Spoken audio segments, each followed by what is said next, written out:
깊어가는 가을의 계절을 보내고 있는데요. 성령 강림절 후 19번째 주일을 맞이해서 함께 예배하기 위해 예배실에 나오신 모든 교우님들, 또 온라인을 통해서 함께 예배자로 주님 앞에 나아가는 모든 교우님들에게 주님 주시는 평안과 은혜가 함께하는 복된 예배 되기를 소망합니다. 이제 다 함께 불편하지 않으시면 자리에서 일어나셔서 찬송 84장 온 세상이 캄캄하여서 함께 찬양하면서 예배 시작하겠습니다.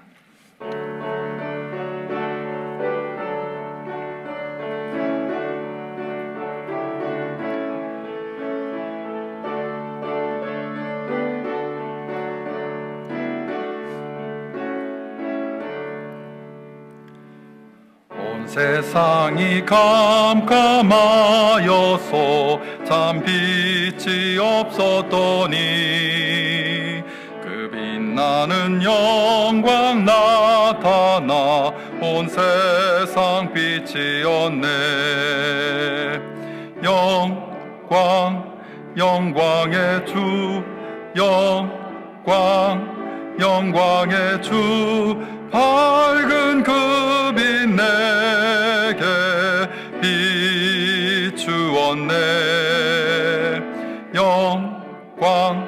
영광의 주, 영광의 주, 이 세상의 빛은 오직 주 예수님. 주 말씀을 믿는 사람은 그 마음이 시원하고 주 명령을 준행하는 자 그 길이 환하겠네.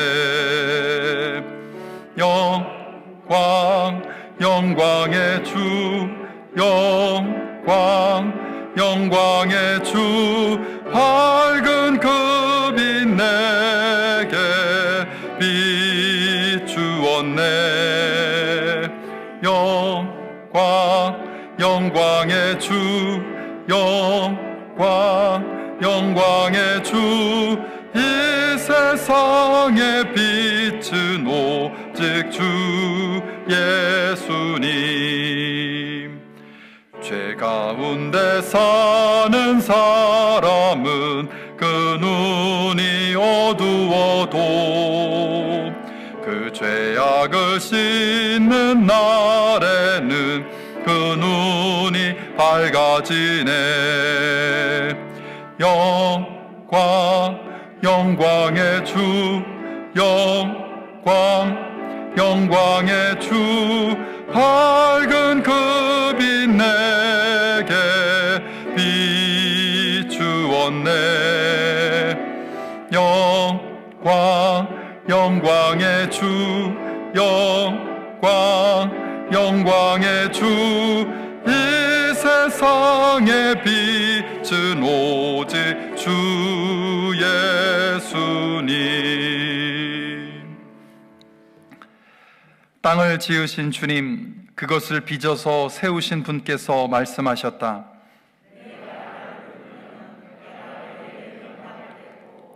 내가 모르는 크고 놀라운 비밀을 너에게 알려주겠다. 아멘. 이제 자리에 앉으셔서 마음을 모아서 한 목소리로 회중의 공동기도 하나님께 올려드리겠습니다. 은혜로 우리를 돌보시는 주님, 그 은혜 안에서 우리의 절망은 희망이 됩니다. 우리의 아픔은 기쁨이 되며 우리의 불안은 평안이 됩니다. 날마다 그 은혜 가운데 살게 하시고 그 은혜를 사모하게 하옵소서. 예수님의 이름으로 기도합니다. 아멘.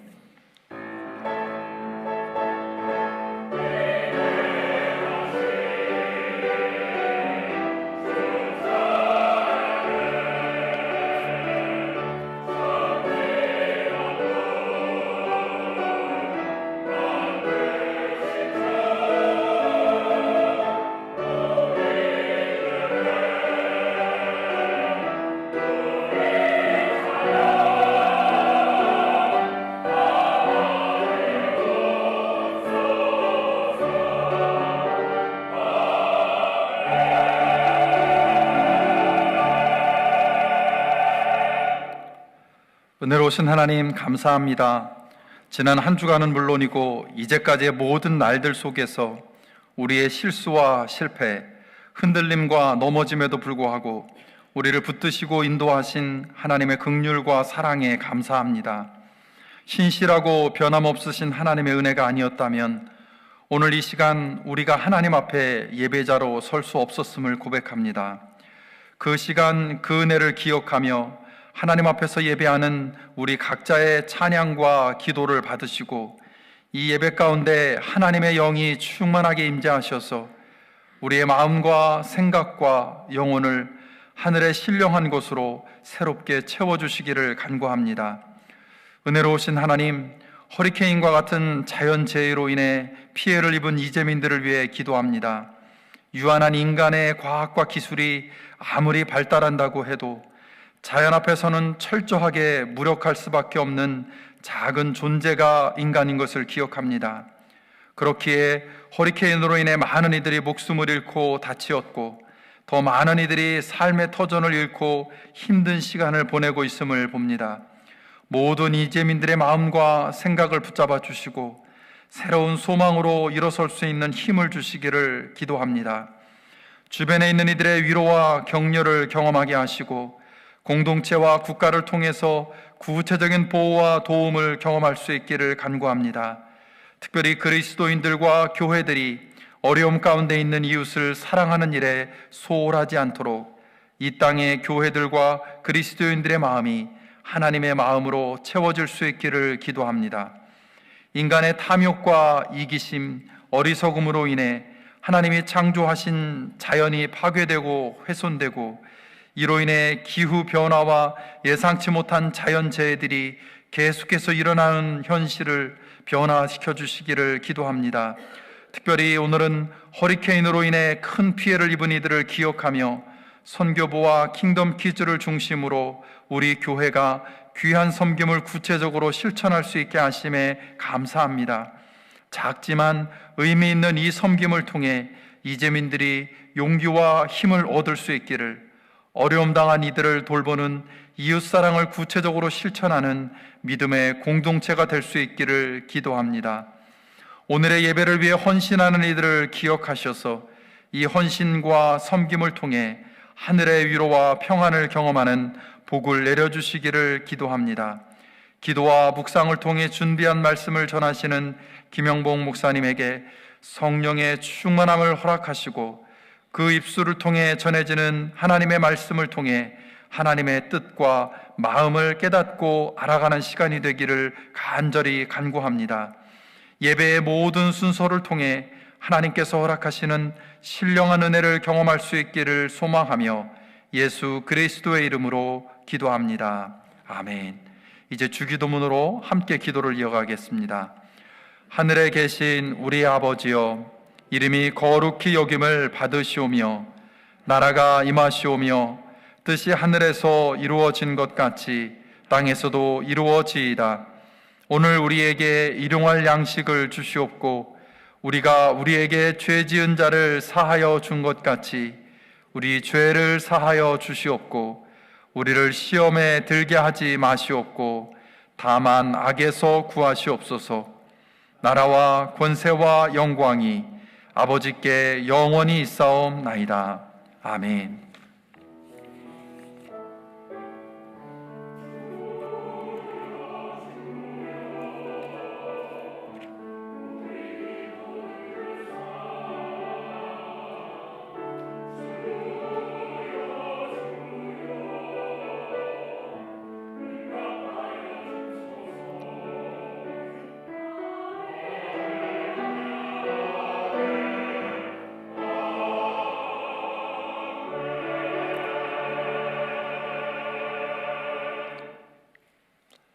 이제 자리에서 일어나셔서 찬송 419장 주 날개 및 내가 편안이시네 함께 찬양하겠습니다.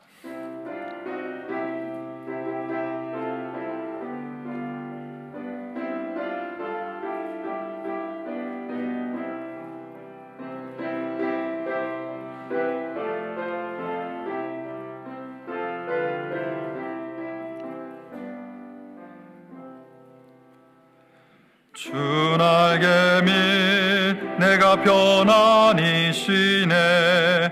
밤 깊고 비바람 불어쳐도 아버지께서 날 지켜주시니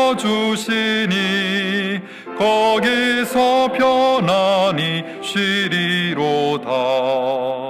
주 날개 밑 평안하다. 그 사랑 끊을 자니뇨. 주 날개 밑 내 쉬는 영혼 영원히 거기서 살리.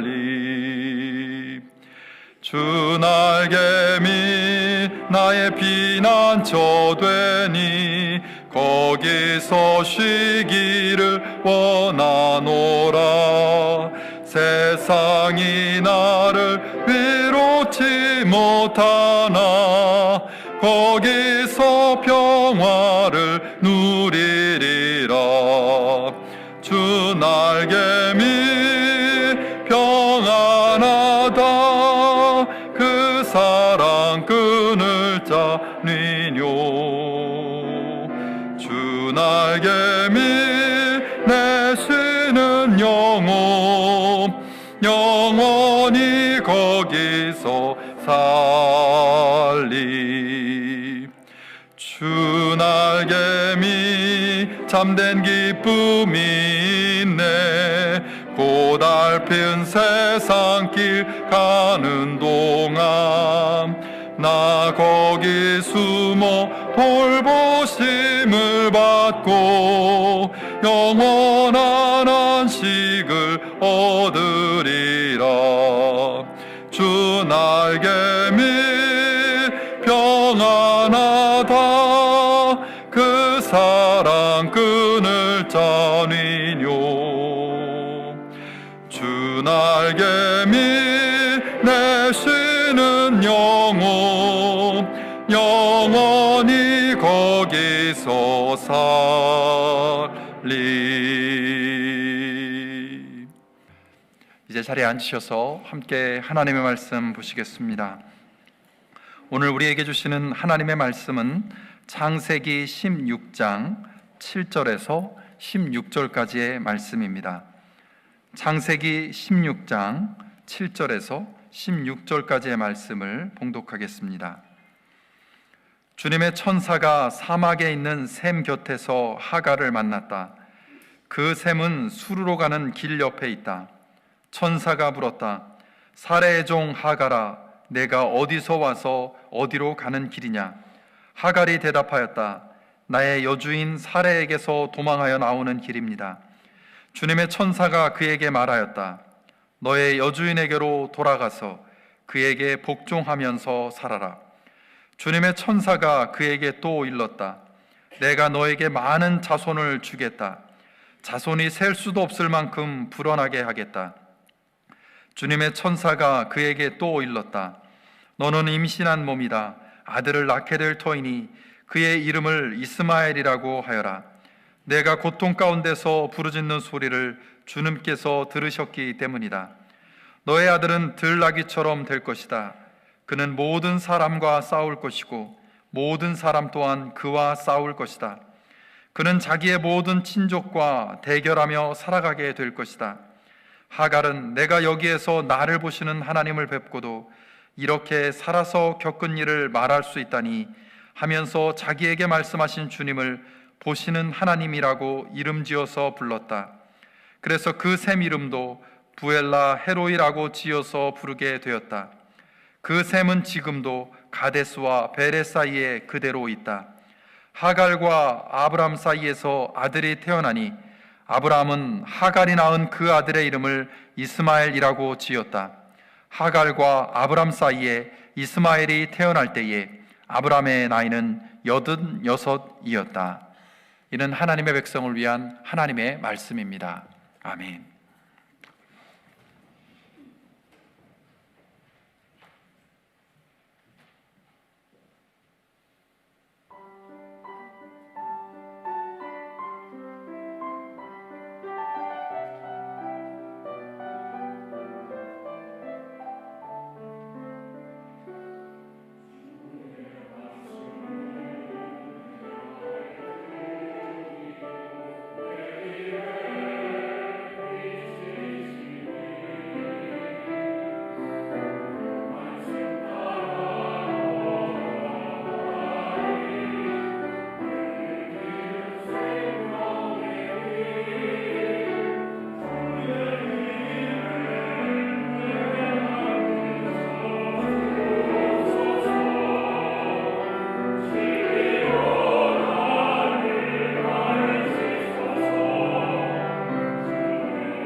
성가대 은혜로운 찬양에 감사를 드립니다. 저는 지금 창세기를 읽어가면서 등장인물들의 연약함에 주목하여 묵상하고 있습니다. 성경을 읽고 교훈을 찾을 때 보통은 등장인물들의 장점을 주목합니다. 그래서 성경의 등장인물들은 설교에서 종종 마치 흠없는 사람인 것처럼 지나치게 미화되는 경향이 있습니다. 그렇게 되면 감동은 커질 수 있지만 정작 자신은 그 사람처럼 대단하지도 위대하지도 않다는 사실 때문에 괴리감을 느끼고 그 교훈을 실제 삶에 적용하는 데 어려움을 겪습니다. 우인전기라고 하는 문학 양식이 있지요. 그것은 독자에게 교훈을 주기 위해서 그 사람의 부정적인 차원에 대해서는 침묵하고 긍정적인 면만 부각시킵니다. 반면 평전이라고 하는 문학 양식이 있는데요. 그것은 그 인물의 모든 면을 비판적인 시각으로 정직하게 묘사합니다. 성경의 이야기들은 우인전기보다는 평전에 가깝습니다. 등장인물의 위대성을 부각시키기보다는 연약함에 더 관심을 두기 때문입니다. 그들 자신은 숨기고 싶어 할 낯뜨거운 실패와 오판과 악행을 있는 그대로 적어 놓습니다. 그런 점에서 성경은 매우 정직한 책입니다. 그런 묘사를 통해서 성서 저자가 독자에게 말하려는 메시지는 이런 것일지 모릅니다. 성서의 위대한 인물들도 당신들과 별로 다르지 않습니다. 그들이 위대한 것은 그 모든 연약함에도 하나님을 의지하고 그분을 붙들었기 때문입니다. 그들이 위대하게 기억되는 것은 그들의 탁월함 때문이 아니라 하나님의 신실하심, 끝까지 함께 하심, 거기에 있습니다. 그들이 위대하게 된 이유를 굳이 그들에게서 찾는다면 위대함 때문이 아니라 연약함 때문입니다. 그런 뜻이겠지요. 그런 점에서 보면 설교에서 성서 인물의 위대함만을 강조하는 것은 성서 저자의 의도에 반하는 일이라 할 수 있습니다. 등장인물들의 연약함에 주목할 때 우리는 성서의 메시지를 좀 더 바르게 포착할 수 있습니다.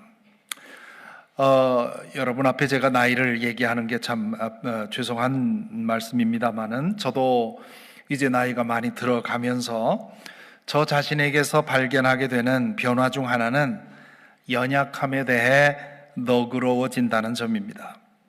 과거에는 역사의 인물들의 이야기를 읽다가 위대한 점을 읽게 되면 감동해서 나도 그래야지 그런 결심을 했습니다마는 이제는 그런 점을 보더라도 별로 감동이 되질 않습니다.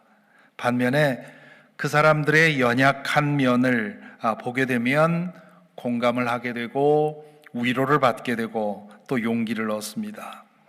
저 자신과 다른 사람들의 연약함에 대해서도 과거와는 달리 좀 너그러워지는 것을 보게 됩니다.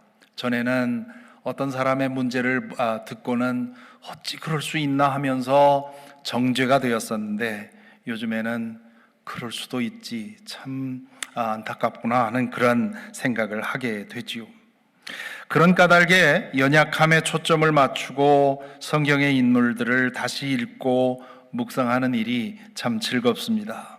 성경을 참 오래 읽고 연구해 왔는데 그렇게 보니까 그동안에 보이지 않던 새로운 점들이 보이기 때문입니다. 그뿐만 아니라 조역과 엑스트라에 대해서도 눈길이 갑니다. 성경엔 그런 사람들에 대해서 지나가는 식으로 슬쩍 묘사해 놓았는데 세심하게 들여다보면 전에 보이지 않던 것들이 보입니다. 그 조역들 중에 하나가 오늘 본문에서 본 하갈입니다. 하갈에 대해서는 지난번 설교에서 잠시 언급한 바가 있습니다. 그때는 사라 얘기를 하면서 하갈 얘기를 지나갔는데 오늘은 하갈을 주인공으로 해서 잠시 말씀을 나누려고 합니다. 하갈은 사레의 몸종이었습니다. 창세기 12장 16절에 보면 이집트에서 아브라함이 바로에게 사레를 넘겨줄 때 양떼와 솥대와 암나귀와 수나귀와 남녀 종과 낙타까지 얻었다, 그렇게 되어 있습니다. 그러니 이 하갈은 그때부터 사레의 몸종으로 살게 되었을 것입니다. 하갈에 대해서 생각할 때 먼저 그의 이름을 주목할 필요가 있습니다.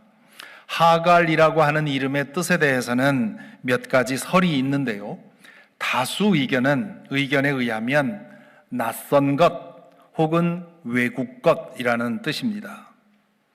그렇다면 이 여인에게 이집트식의 이름이 있었는데 가나안 땅으로 오면서 외국인 혹은 외국 것이라는 이름으로 불렸을 가능성이 큽니다.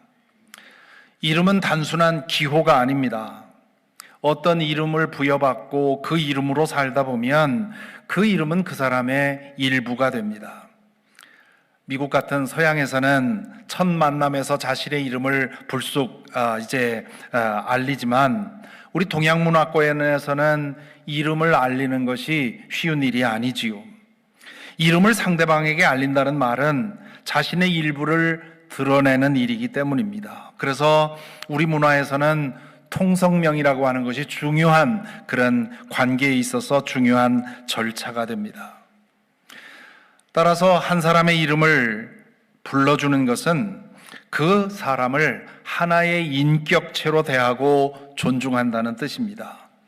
이 대목에서 어떤 분들은 김춘수 시인의 꽃이라고 하는 시를 생각하시겠지요. 내가 그의 이름을 불러주기 전에 그는 다만 하나의 몸짓에 지나지 않았다는 구절로 유명한 시입니다. 이름은 그만큼 중요합니다. 그런 까닭에 이름이 아닌 다른 것으로 그 사람을 부르는 것은 인격적인 대접을 보류한다는 뜻이 될 수 있습니다. 감옥에서 수용자들을 번호로 부르는 이유가 여기에 있지요. 우리 교회에서 오래 신앙생활 하시다가 지금 아리조나 가신 김재권 장로님의 그 수기에 보면 감옥에 들어가서 죄수 번호가 적힌 옷을 입었을 때 자신의 인격이 완전히 무시당하는 듯한 그런 모멸감을 느꼈다 하는 그런 대목이 기억이 납니다. 군대 훈련소의 경우도 마찬가지입니다. 과거에 학교에서도 이름 대신 번호로 불러서 아이들을 통제했었습니다. 하갈이 그의 이름으로 불리지 않았다는 말은 한 인간으로서 온전한 대접을 받지 못했다는 뜻입니다. 노예는 값비싼 재산으로 간주되는 시대였으니 그리 유별난 일도 아니지요. 이름 대신 그에게 붙여진 호칭어가 외국인 혹은 외국 것이었습니다.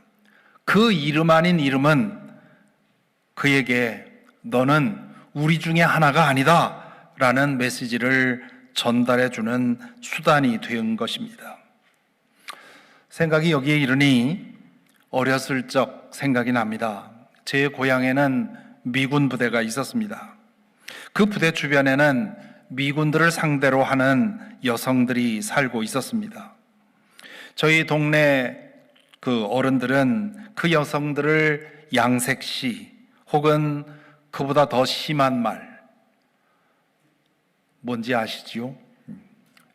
차마 입에 올리기 어려운, 근데 그 말이 미국 여자 배우 그레타 가르보에서 왔다고 하는 얘기를 들었습니다. 그렇게 부르면서 전염병자 취급을 했지요. 제가 다닌 초등학교에 그 여성들이 미군에게서 얻은 아이들이 몇 있었습니다. 아이들은 그들을 깜둥이 혹은 튀기라고 부르며 놀렸죠. 내성적인 아이였던 저는 그런 집단적인 놀림에 가담하지는 않았지만 그 행동을 막거나 따돌림 받는 아이들의 친구가 되어주는 용기는 내지 못했습니다. 지금 돌아보면 참 부끄러운 일입니다. 무엇이든 나와 다르면 그 점을 부각시켜서 그 사람을 따돌리고 차별하고 심지어 악마화시켜서 혐오하는 것이 당연하다고 생각하던 시절이 있었습니다. 그것은 우리 내면에 깊이 뿌리 내린 죄성의 한 표현입니다. 그렇게 하는 사람들도 당연하다고 생각했고 그것을 당하는 사람들도 어쩔 수 없는 일이라고 생각했습니다. 사레도 아브람도 자기 집의 식구로 살아가는 그 여인을 외국 것이라고 부르는 것에서 아무 문제를 느끼지 못했고 하갈도 당연히 참고 지내야 하는 운명이라고 생각했던 것이지요. 불행한 일은 우리가 지금도 푸지불식간에 그런 야만적인 생각과 행동을 하곤 한다는 사실입니다.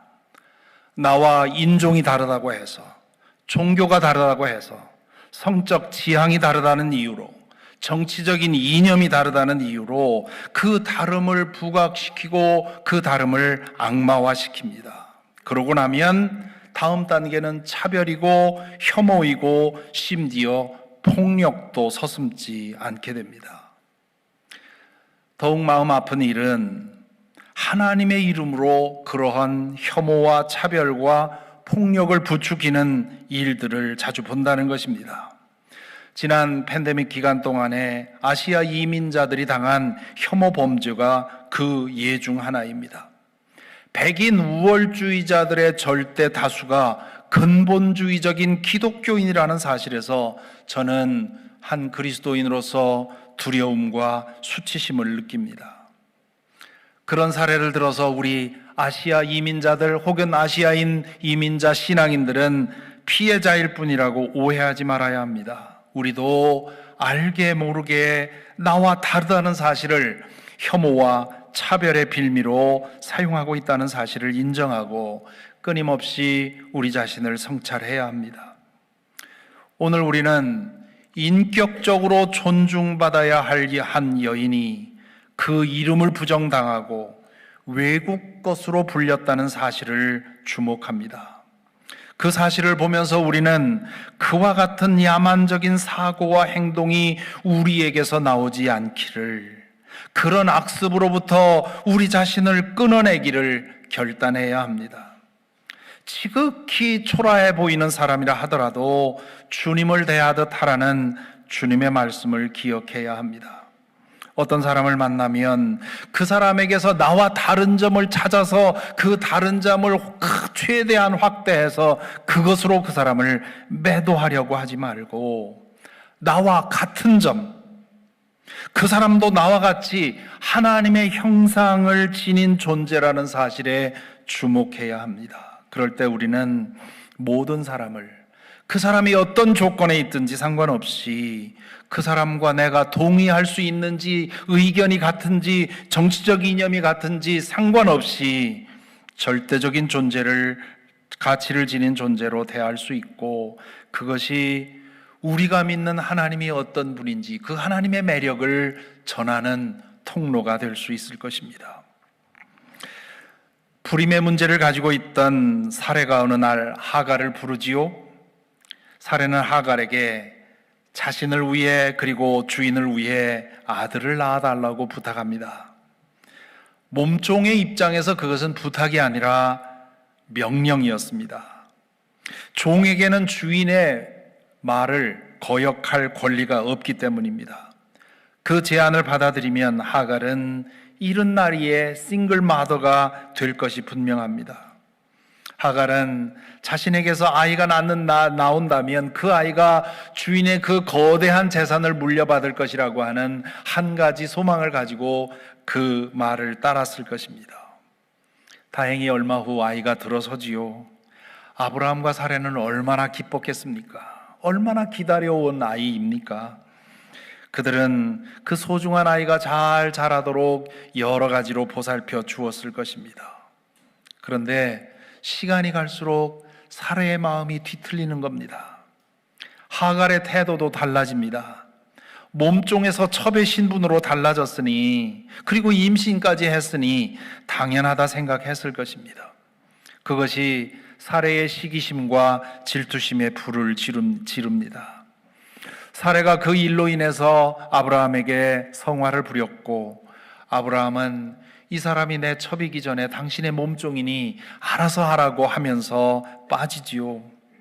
그러자 사레는 마음 놓고 하갈을 괴롭혔고, 하갈은 참다 못해 가출합니다. 노예가 가출하는 것은 죽음을 각오한 일입니다. 당시 관습법은 주인에게 도망친 노예를 죽일 권한을 인정해 주었기 때문입니다. 때로 사는 것이 죽는 것보다 더 고통스러운 상황이 있지요. 하갈이 그런 상황에 놓였던 겁니다.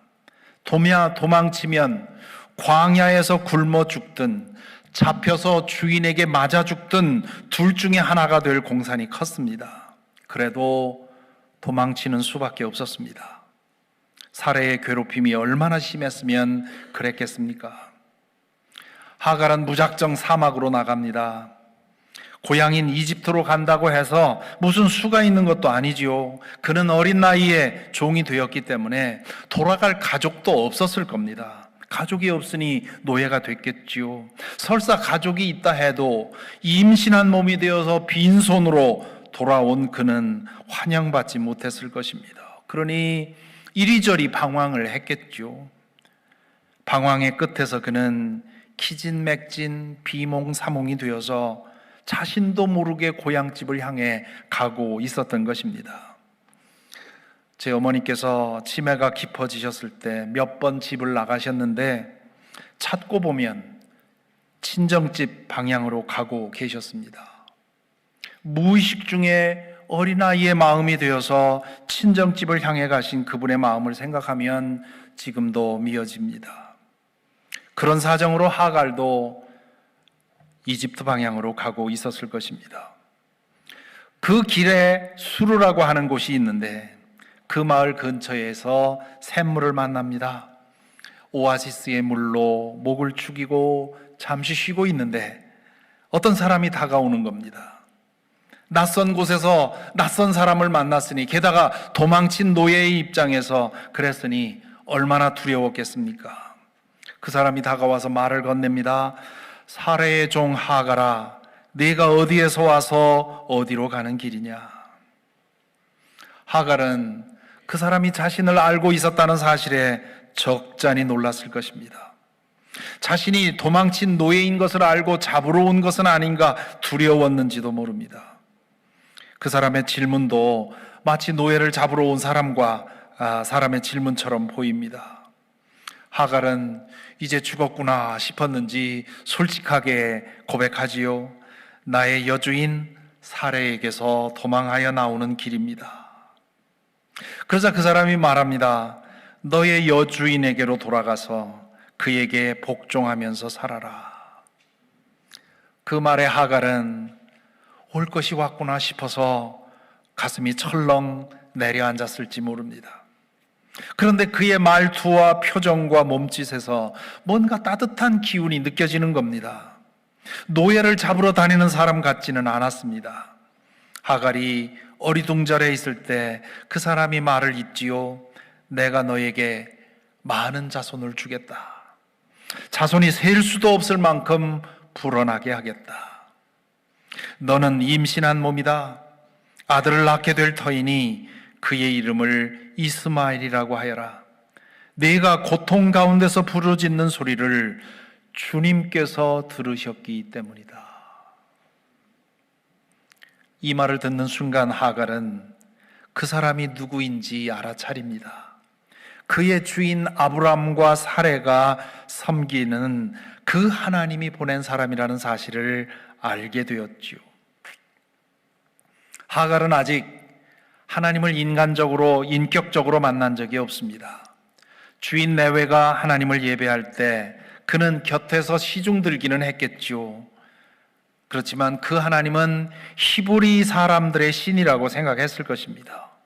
하갈은 따로 이집트에서 섬기던 신을 섬기고 있었겠지요. 다신교 문화 속에서 사람들은 그것을 당연하게 여겼습니다. 그런데 하갈은 자신을 찾아온 그 사람의 정체를 알아보는 순간 그 사람이 아브람과 사레의 하나님이 보낸 사람이라는 사실을 알게 된 것입니다. 그게 어떻게 그렇게 알게 되었을까? 영적 체험을 통해서 하나님을 만난 사람들의 경험을 들어보면 이런 일들이 자주 일어납니다. 하나님을 한 번도 생각해 본 적도 없고 예배 드려 본 적도 없는 사람이 영적 체험을 통해서 어떤 그 천적인 그런 존재를 만나면 즉시로 그분이 하나님 혹은 예수님이라는 사실을 알게 된다는 것이지요. 순간적으로 그냥 저절로 알아진다고 하지요. 그래서 철저한 무신론자 혹은 세속인으로 살다가 그런 영적 체험을 통해서 한순간에 인생의 진로가 바뀌어 하나님의 사람이 된 사람들 적지 않습니다. 그런 것을 생각하면 하갈에게 일어난 일도 충분히 납득할 수 있습니다. 그때 하갈의 마음이 어땠을지 상상해 보시기 바랍니다. 그는 아브라함과 사레의 집에서 두 발 달린 짐승 취급을 당했습니다. 그는 이름이 아니라 외국 것이라는 이름으로 불리면서 늘 소외와 차별을 감당해야 했습니다. 그러니 아브라함과 사레가 예배한 하나님에게 자신은 아무런 존재도 아니라는 것을 생각하고 있었을 것입니다. 그런데 주인 부부가 예배했던 그 하나님이 자신을 알고 계셨다는 겁니다. 사레에게 학대받고 천막 구석에 웅크리고 앉아 신음하고 몸부림쳐 울부짖을 때 사레의 하나님이 그를 보고 계셨다는 것입니다. 그리고 그 하나님이 사자를 보내어 자신을 찾은 겁니다.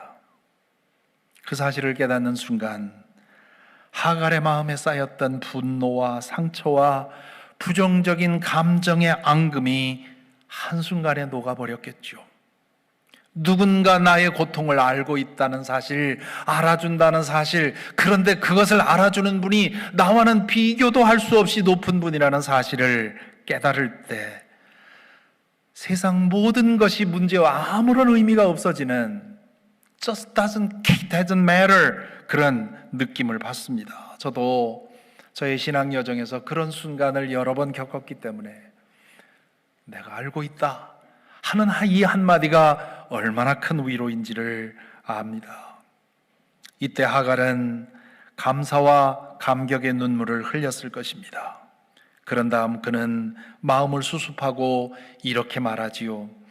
내가 여기에서 나를 보시는 하나님을 뵙고도 이렇게 살아서 겪은 일을 말할 수 있다니.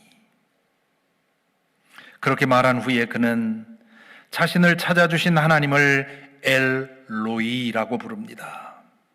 엘로이는 보시는 하나님이라는 뜻입니다. 그는 또한 하나님께서 자신을 찾아주신 셈을 부엘 라헬로이라는 이름으로 짓습니다. 나를 보시는 살아계신 분의 하나님, 살아계신 분의 셈이라는 뜻입니다. 그 이유로 그는 하나님에 대해 나를 아시는 분, 나를 보시는 분, 내 기도를 들으시는 분으로 여기며 살았을 것입니다. 여기서 우리는 하나님의 속성 중 아주 중요한 속성 하나를 발견하게 됩니다. 하나님께서는 우리의 일거수일투족 모든 것을 보고 계시고 특별히 고통 속에서 부르짖는 신음에 귀 기울이신다는 사실입니다. 모세를 통해 주신 율법에 보면 가난하고 무력한 사람들이 억울해서 부르짖으면 내가 반드시 응답하겠다고 하는 말씀이 여러 번 나옵니다. 이 사실을 아브라함과 사레가 알았다면 하갈에게 행한 그 모든 언행에 대해서 얼마나 죄스럽게 느꼈겠습니까? 하나님이 보고 계시고 알고 계시고 그 하갈도 하나님에게는 귀중한 하나님의 자녀였다는 사실을 기억했다면 그는 절대로 그렇게 괴롭히지는 못했겠죠. 그들은 하나님은 오직 자신들만의 하나님이고 하갈은 하나님에게 아무런 의미가 없는 존재라고 생각했으니 정기적으로 하나님을 예배하면서도 하갈을 그렇게 모질게 대했던 것입니다.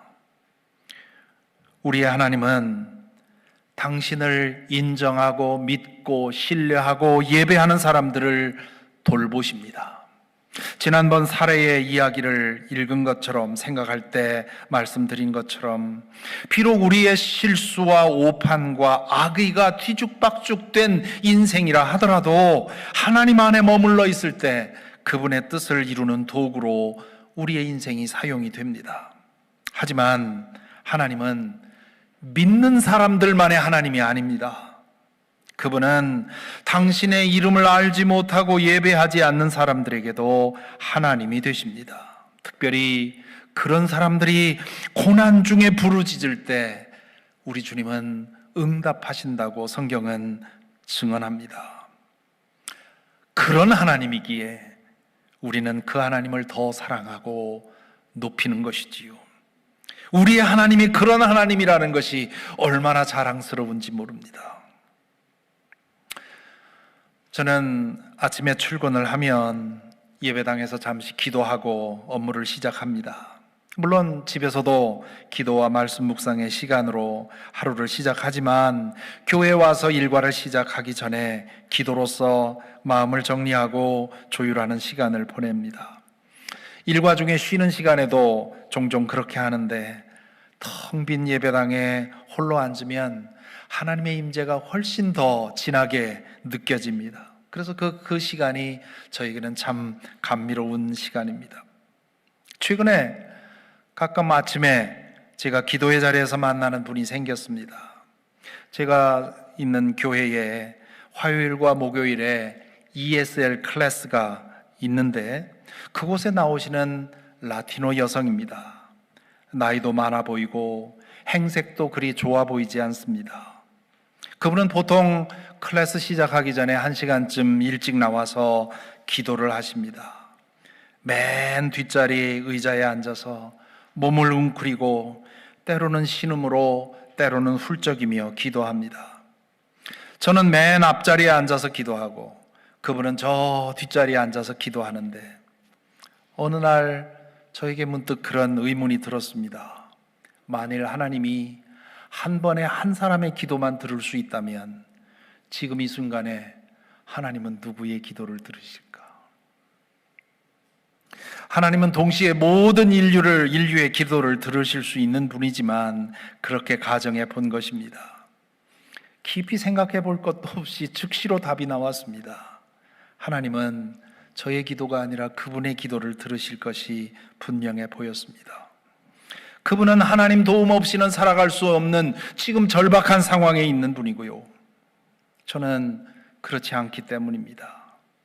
하나님이 저에게 너는 내가 돕지 않아도 당분간 괜찮지?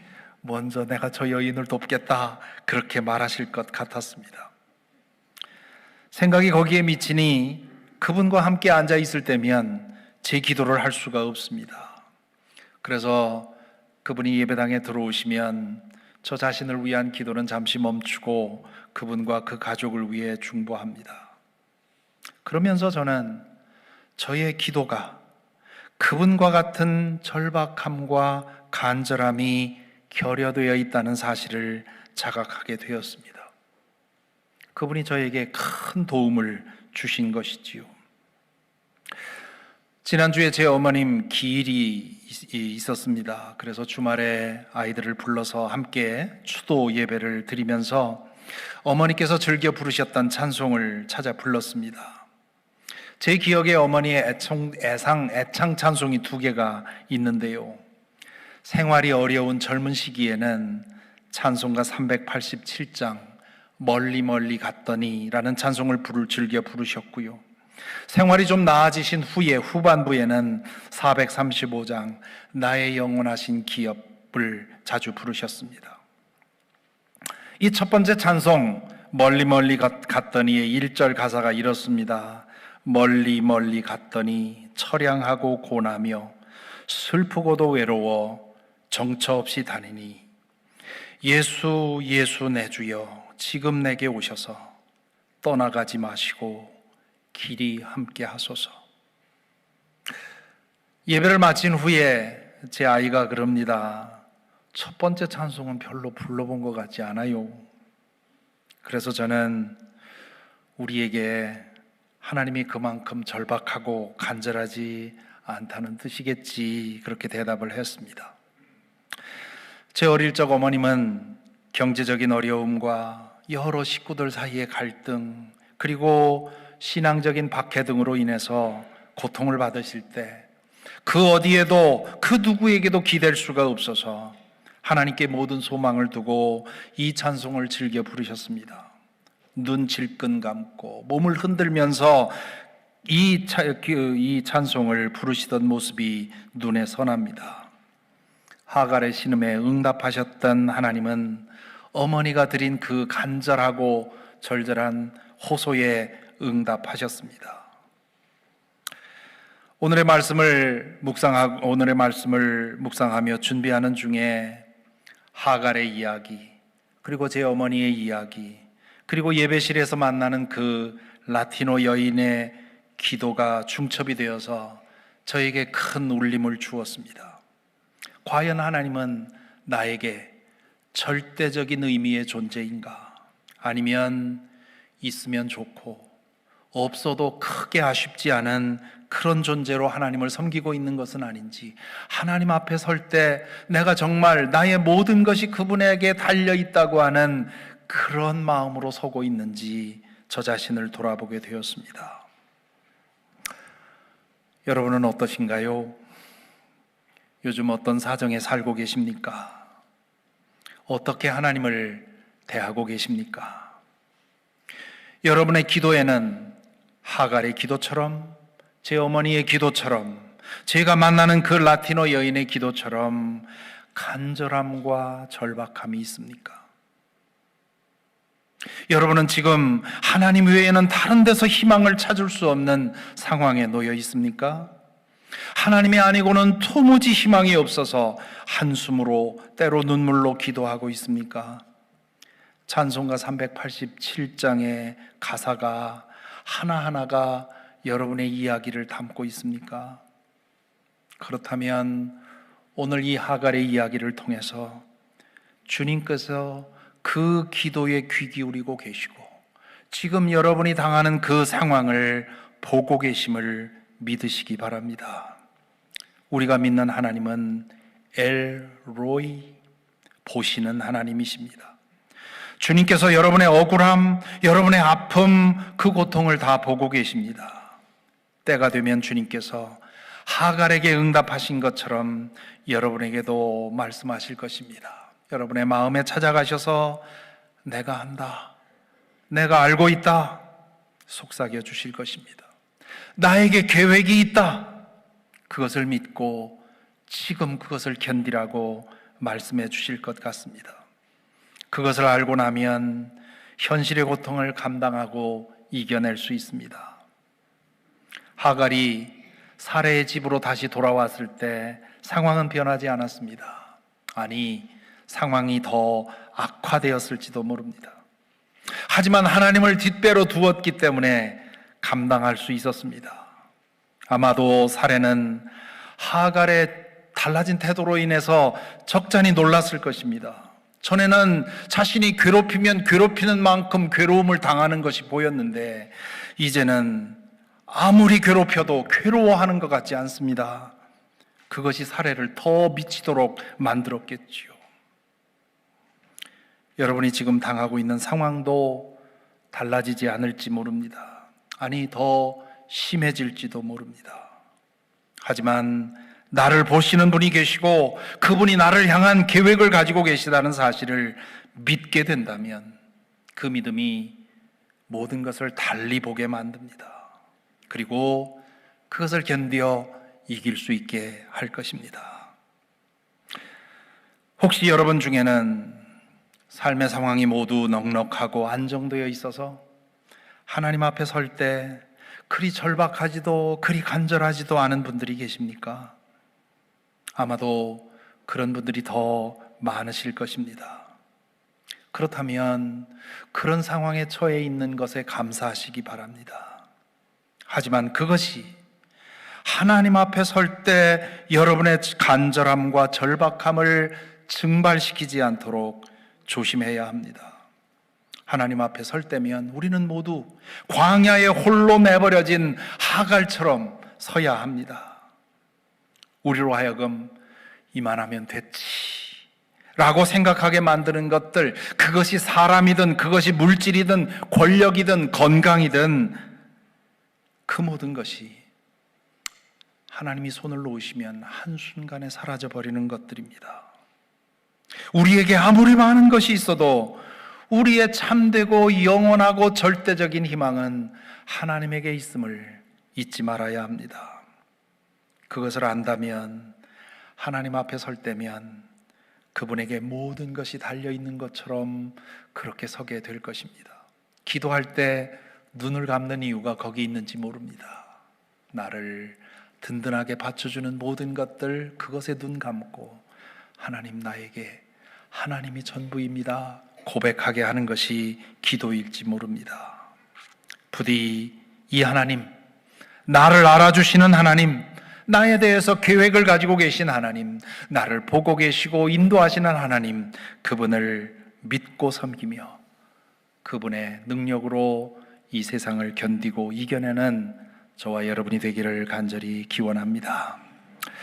오늘 말씀을 생각하면서 찬양을 하나 부르려고 하는데요, 기도하기 전에, 묵상하기 전에 나를 지으신 주님이라고 하는 찬송 악보를 내려주신 것 같은데요, 혹은 우리 악보가 올라와 있나요? 많이 알고 있는 찬송이니까요, 이것을 우리의 기도로 삼아서 우리 찬송을 좀 부르겠습니다.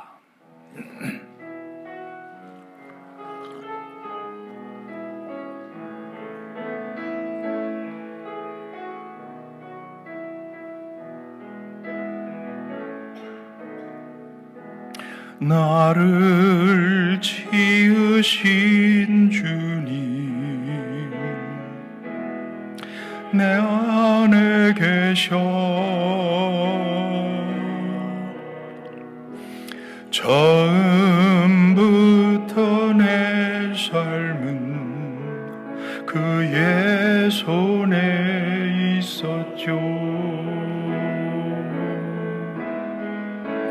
내 이름 아시죠. 모든 생각도 내 흐르는 눈물 그가 닦아주셨죠. 그는 내 아버지, 난 그의 소유. 내가 어딜 가든지 날 떠나지 않죠.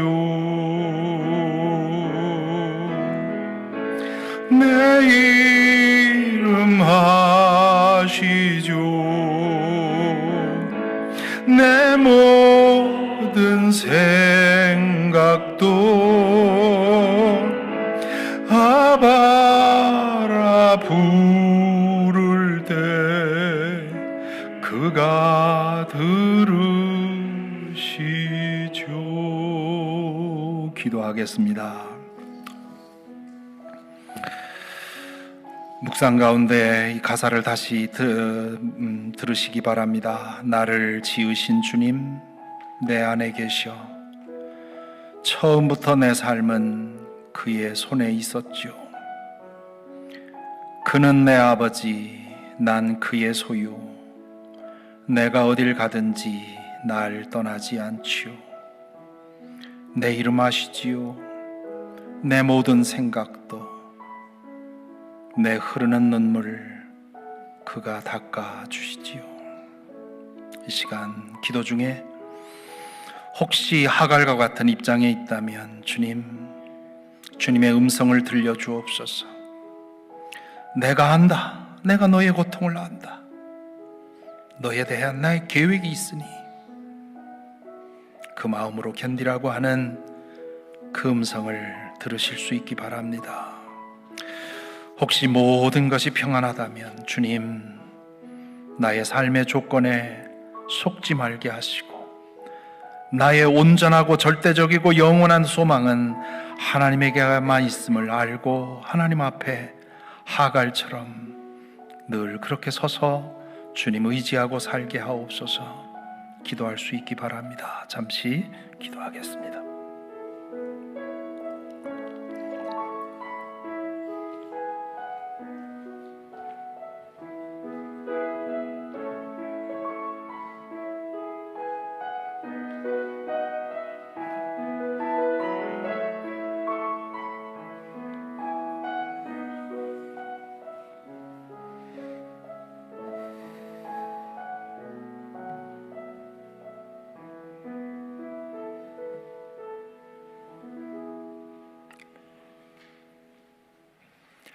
이제 다 함께 자리에서 일어나셔서 찬송 1장 부르시면서 준비하신 예물 봉헌하겠습니다.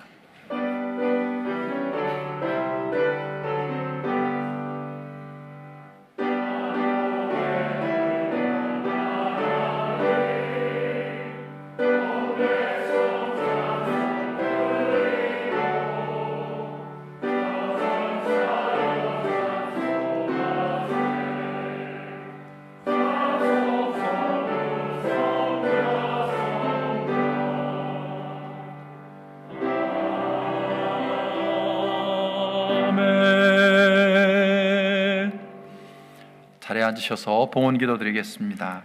은혜로우신 주님 감사합니다.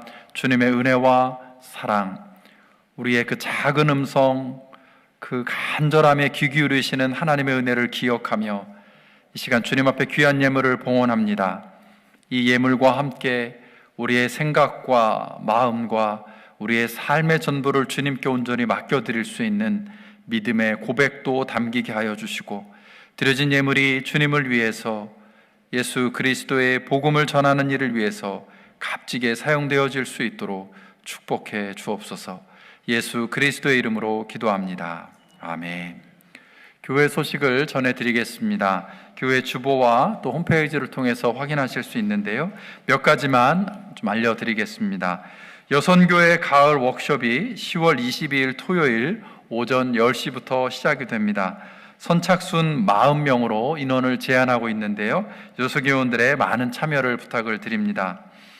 또 평신도 리더십 수양회가 11월 12일 토요일 오전 8시부터 교회에서 진행될 예정입니다.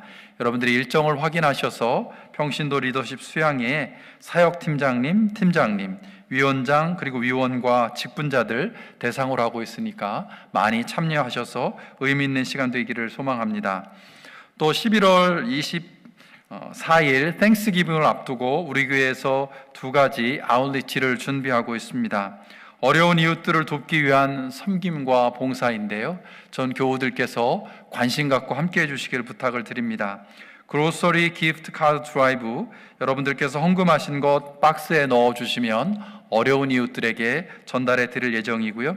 또 DC의 홈리스들을 위한 섬김은 추수감사주일 당일날 11월 24일 목요일에 청장년 주간으로 진행될 예정입니다. 여러분들이 후원해 주시는 물품과 또 헌금은 귀하게 값지게 사용되리라 생각합니다. 관심 갖고 함께 해주시고 또 기도해 주시기를 부탁을 드립니다. 여러분들 오늘 예배 드리시면서 강단 앞부분에 놓여져 있는 우리 오렌지색 박스를 보게 되셨을 텐데요, 이것은 엄코에서 진행하고 있는 플로드 버킷의 우리 교회 지역 선교팀, 지역사회 선교팀, 그리고 킹덤 키즈를 주관으로 함께 준비한 기증 물품들입니다. 이 안에 허리케인으로 어려움 당하는 플로리다 지역에 있는 이웃들을 도울 수 있는 물품들이 들어가 있습니다.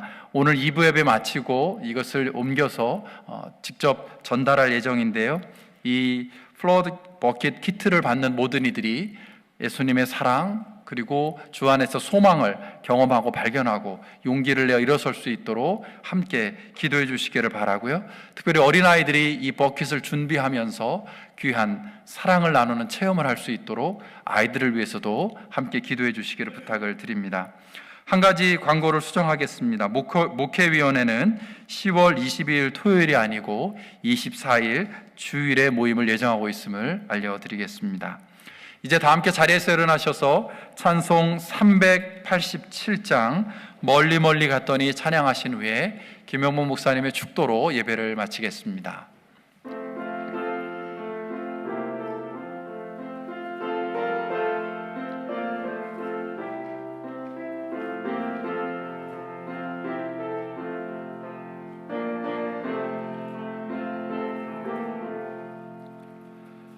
멀리 멀리 갔더니 처량하고 고나며 슬프고도 외로워 정처없이 다니니 예수 예수 내 주여 지금 내게 오셔서 떠나가지 마시고 길이 함께 하소서.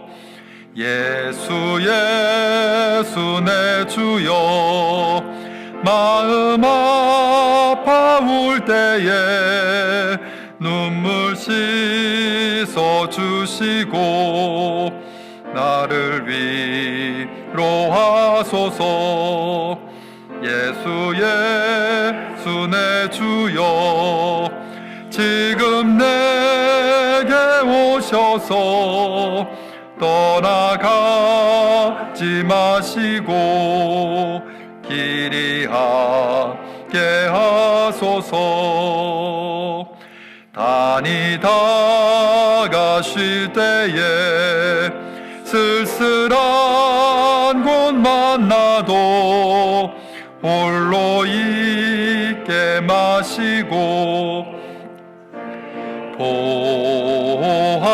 보호하소서.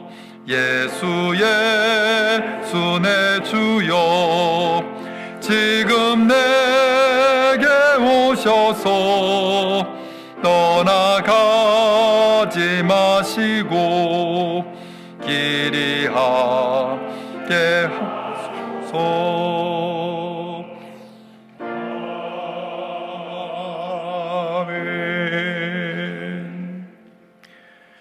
이제는 성부, 성자, 성령 삼위일체 하나님의 은총이 고개 숙인 모든 성도들에게 함께 하셔서 우리를 속이는 모든 것들로부터 눈을 감고 오직 하나님 한 분만 계시면 된다고 하는 하나님에게 우리의 모든 미래와 소망이 걸려 있다는 사실을 믿고 의지하며 하나님 나를 보고 계시고 인도하시고 또한 들으시며 이끌어 주시는 것을 믿고 의지하며 이 세상 삶을 살아갈 수 있도록 인도하여 주시옵기를 간절히 축원하옵나이다. 아멘.